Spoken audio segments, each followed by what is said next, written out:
দাজ্জাল এখন কোথায় আছে, কোন দেশ থেকে হবে তার আবির্ভাব? আসসালামু আলাইকুম ওয়া রাহমাতুল্লাহ। প্রিয় দর্শক, আমরা সবাই জানি আখেরি জামানায় কিয়ামতের নিকটবর্তী সময়ে মিথ্যুক দাজ্জালের আবির্ভাব ঘটবে। দাজ্জালের আগমন কিয়ামত নিকটবর্তী হওয়ার সবচেয়ে বড় আলামত। মানব জাতির জন্য দাজ্জালের চেয়ে অধিক বড় বিপদ আর নেই। বিশেষ করে সেই সময় যে সমস্ত মুমিন জীবিত থাকবে তাদের জন্য ঈমান নিয়ে টিকে থাকা অত্যন্ত কঠিন হয়ে পড়বে। সমস্ত নবী আপন উম্মতকে দাজ্জালের ভয় দেখিয়েছেন। আমাদের নবী সাল্লাল্লাহু আলাইহি ওয়াসাল্লামও দাজ্জালের ফিতনা থেকে সতর্ক করেছেন এবং তার অনিষ্ট থেকে বাঁচার উপায় বলে দিয়েছেন। কিন্তু কথা হলো, বর্তমানে কি দাজ্জালের আবির্ভাব হয়ে গেছে? সে এখন কোথায় আছে? এসব নিয়ে আজ আমরা বিস্তারিত আলোচনা করব ইনশাআল্লাহ। দাজ্জালের পরিচয়। প্রিয় দর্শক, দাজ্জাল মানব জাতিরই একজন হবে। মুসলমানদের কাছে তার পরিচয় তুলে ধরার জন্য এবং তার ফিতনা থেকে তাদেরকে সতর্ক করার জন্য নবী সাল্লাল্লাহু আলাইহি ওয়াসাল্লাম তার পরিচয় বিস্তারিতভাবে বর্ণনা করেছেন। মুমিন বান্দাগণ তাকে দেখে সহজেই চিনতে পারবে এবং তার ফিতনা থেকে নিরাপদে থাকবে। নবী সাল্লাল্লাহু আলাইহি ওয়াসাল্লাম তার যে সমস্ত পরিচয় উল্লেখ করেছেন, মুমিনগণ তা পূর্ণ অবগত থাকবে। দাজ্জাল অন্যান্য মানুষের তুলনায় স্বতন্ত্র বৈশিষ্ট্যের অধিকারী হবে।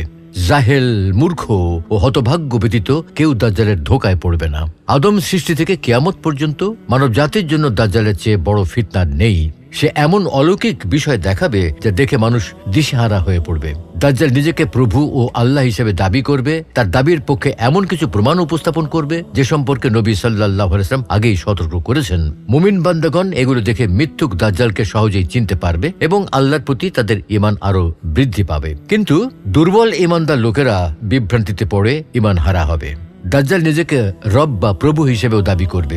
ঈমানদারের কাছে এই দাবিটি সুস্পষ্ট দিবালোকের মতো মিথ্যা বলে প্রকাশিত হবে। দাজ্জাল তার দাবির পক্ষে যত বড় অলৌকিক ঘটনায় পেশ করুক না কেন, মুমিন ব্যক্তির কাছে এটি সুস্পষ্ট হবে যে সে একজন অক্ষম মানুষ, পানাহার করে, নিদ্রা যায় এবং পেশাব পায়খানা করে। সর্বোপরি সে হবে অন্ধ, যার ভেতরে মানবীয় সব দোষগুণ বিদ্যমান। সে কিভাবে রব ও আল্লাহ হতে পারে? একজন সত্যিকার মুমিনের বিশ্বাস হলো মহান আল্লাহ সর্বপ্রকার মানবীয় দোষ ত্রুটি হতে সম্পূর্ণ মুক্ত। কোন সৃষ্ট জীবী তার মতো নয়। আল্লাহকে দুনিয়ার জগতে কোনো মানুষের পক্ষে দেখাও সম্ভব নয়। দাজ্জাল বর্তমানে কোথায় আছে? ফাতেমা বিনতে কাস রাদিয়াল্লাহু আনহা থেকে বর্ণিত, তিনি বলেন, আমি এক আহ্বানকারীর আওয়াজ শুনতে পেলাম। বস্তুত তিনি রাসূলুল্লাহ সাল্লাল্লাহু আলাইহি ওয়াসাল্লাম কর্তৃক নির্ধারিত আহ্বানকারী ছিলেন। তিনি এই মর্মে আহ্বান করছিলেন যে সালাতের উদ্দেশ্যে তোমরা সমবেত হয়ে যাও। এরপর আমি মসজিদের দিকে অগ্রসর হলাম এবং রাসূলুল্লাহ সাল্লাল্লাহু আলাইহি ওয়াসাল্লামের সাথে সালাত আদায় করলাম। তিনি বলেন, সম্প্রদায়ের পেছনে যে কাতারে মহিলাগণ ছিলেন, আমি সেই কাতারেই ছিলাম। রাসূলুল্লাহ সাল্লাল্লাহু আলাইহি ওয়াসাল্লাম সালাত আদায়ান্তে হাস্যোজ্জ্বল অবস্থায় মিম্বারে গিয়ে বসলেন। অতঃপর বললেন, প্রত্যেকেই আপন আপন স্থানে বসে যাও। তারপর তিনি বললেন, তোমরা কি জানো আমি কি জন্য তোমাদেরকে সমবেত করেছি? সাহাবায়ে কেরাম বললেন, আল্লাহ ও তার রাসূলই অধিক জ্ঞাত। তিনি বললেন, আল্লাহর শপথ, আমি তোমাদেরকে কোনো আশা বা ভয় ভীতির জন্য জমায়েত করিনি, তবে আমি তোমাদেরকে কেবল এই জন্য জমায়েত করেছি যে তামিম আদ-দারি প্রথমে খ্রিস্টান ছিল। সে আমার কাছে এসে বায়াত গ্রহণ করেছে এবং ইসলাম ধর্ম গ্রহণ করেছে। সে আমার নিকট এমন একটি কাহিনী বর্ণনা করেছে যার দ্বারা আমার সে বর্ণনা সত্যায়ন হয়ে যায়, যা আমি দাজ্জালের ব্যাপারে তোমাদের নিকট বর্ণনা করেছিলাম। সে আমাকে বলেছে যে একবার সে লাখম ও জুজাম গোত্রের 30 জন লোক সহ একটি সামুদ্রিক জাহাজে আরোহণ করেছিল। সামুদ্রিক ঝড় 1 মাস পর্যন্ত তাদেরকে নিয়ে খেলা করতে থাকে। অতঃপর সূর্যাস্তের সময় তারা সমুদ্রের এক দ্বীপে আশ্রয় গ্রহণ করে। তারপর তারা ছোট ছোট নৌকায় বসে ওই দ্বীপে প্রবেশ করে। দ্বীপের নামতেই জন্তুর ন্যায় একটি জিনিস তারা দেখতে পায়। তার পূর্ণ দেহ পশমে ভরা ছিল। পশমের কারণে তার আগা পাছা চেনার কোনো উপায় ছিল না। লোকেরা তাকে বলল, হতভাগা, তুই কে? সে বলল, আমি জাসসাস। লোকেরা বলল, জাসসাস আবার কি? সে বলল, ওই যে গির্জা দেখা যায় না, সেখানে চলো। সেখানে এক লোক গভীর আগ্রহে তোমাদের জন্য অপেক্ষা করছে। তামিম আদ-দারি বলেন, তার মুখে এক লোকের কথা শুনে আমরা ভয়ে শঙ্কিত হয়ে গেলাম যে সে আবার শয়তান তো নয়। আমরা দ্রুত পদব্রজে গির্জায় প্রবেশ করতেই দীর্ঘাকৃতির এক লোককে দেখতে পেলাম, যা ইতোপূর্বে এমন আমরা আর কখনো দেখিনি। লোহার শিকলে বাঁধা অবস্থায় 2 হাঁটুর মধ্যে দিয়ে তার উভয় হাত ঘাড়ের সাথে মিলানো। আমরা তাকে বললাম, তো সর্বনাশ হোক, তুই কে? সে বলল, তোমরা আমার সন্ধান কিছু না কিছু পেয়েই গেছো। এখন তোমরা বলো তোমাদের পরিচয় কি? তারা বলল, আমরা আরবের বাসিন্দা, আমরা সমুদ্রে নৌকায় চড়ে ভ্রমণ করছিলাম, আমরা সমুদ্রকে উত্তাল তরঙ্গে উদ্বেলিত অবস্থায় পেয়েছি।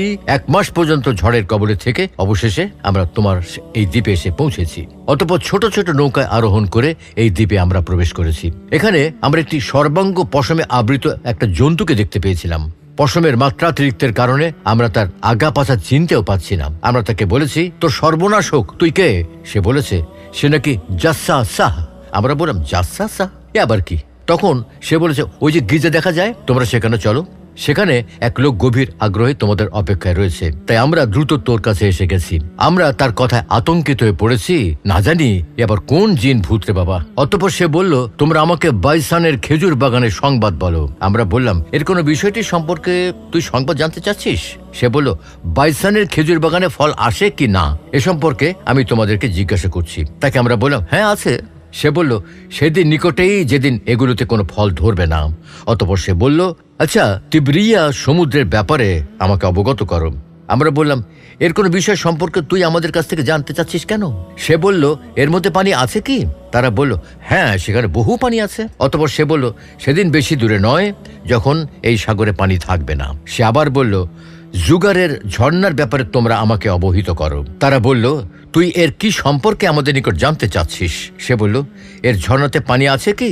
আর এ জনপদের লোকেরা তাদের ক্ষেত্রে এই ঝর্ণার পানি দেয় কি? আমরা বললাম, হ্যাঁ, এতে অনেক পানি আছে এবং এই জনপদের লোকেরা এই পানির মাধ্যমেই তাদের ক্ষেত আবাদ করে থাকে। সে আবার বলল, তোমরা আমাকে উম্মিদের নবীর ব্যাপারে খবর দাও, সে এখন কি করছে? তারা বলল, তিনি মক্কা থেকে হিজরত করে মদিনায় চলে এসেছেন। সে জিজ্ঞাসা করলো, আরবের লোকেরা তার সাথে যুদ্ধ করেছে কি? আমরা বললাম, হ্যাঁ করেছে। সে বলল, সে তার সঙ্গে কিরূপ আচরণ করেছে? আমরা তাকে খবর দিলাম যে তিনি আরবের পার্শ্ববর্তী এলাকায় জয়ী হয়েছেন এবং তারা তার বশ্যতা স্বীকার করে নিয়েছে। সে বলল, এ কি হয়ে গেছে? আমরা বললাম, হ্যাঁ। সে বলল, বশ্যতা স্বীকার করে নেয় জনগণের জন্য কল্যাণকর ছিল। এখন আমি নিজের ব্যাপারে তোমাদেরকে বলছি, আমি মসিহ দাজ্জাল। অতি সত্বরই আমি এখান থেকে বাইরে যাবার অনুমতি পেয়ে যাব। বাইরে যে আমি সমগ্র ভূপৃষ্ঠ প্রদক্ষিণ করব। 40 দিনের ভেতর এমন কোনো জনপদ থাকবে না যেখানে আমি প্রবেশ করব না। তবে মক্কা ও তাইবাহ এই 2টি স্থানে আমার প্রবেশ নিষিদ্ধ।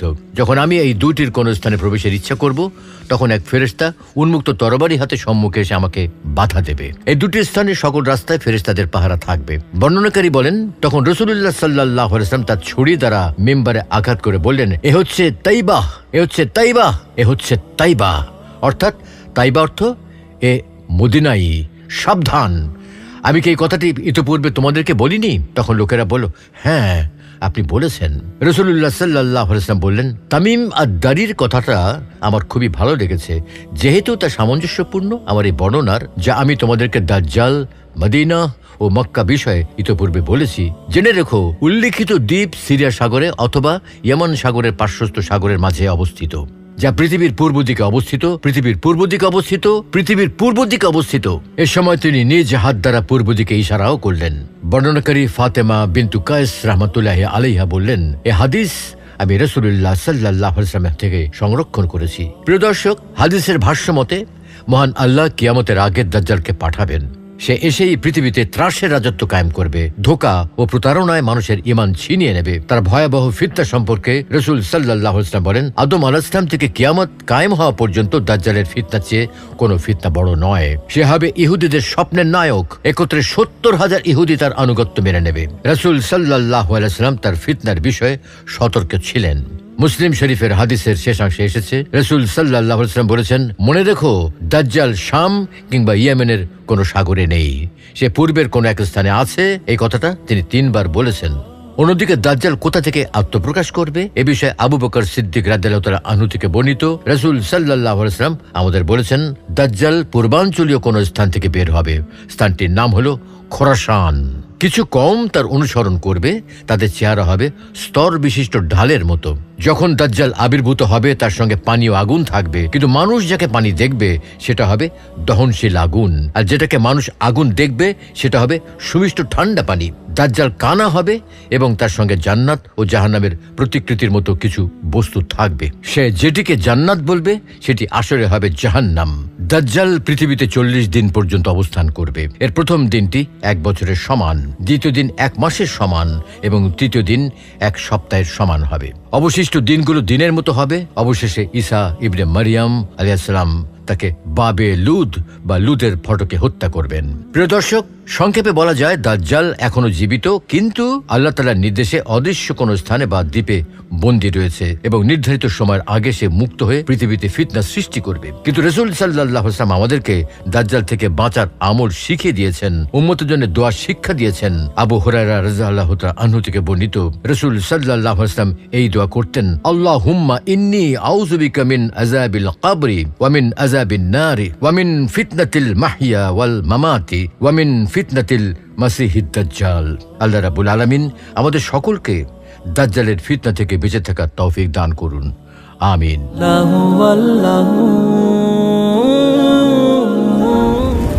মহাবিশ্ব সৃষ্টির পূর্বে আল্লাহ কি করতেন?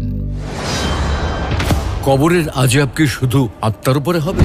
ওগো কমলি ওয়ালা নবী সাল্লাল্লাহু আলাইহি। দোয়া কি মানুষের ভাগ্য পরিবর্তন করতে পারে? লা ইলাহা ইল্লাল্লাহ। কোরআন ও হাদিসের আলোকে জীবন গড়ুন, ইসলাম এন্ড লাইফের সাথেই থাকুন।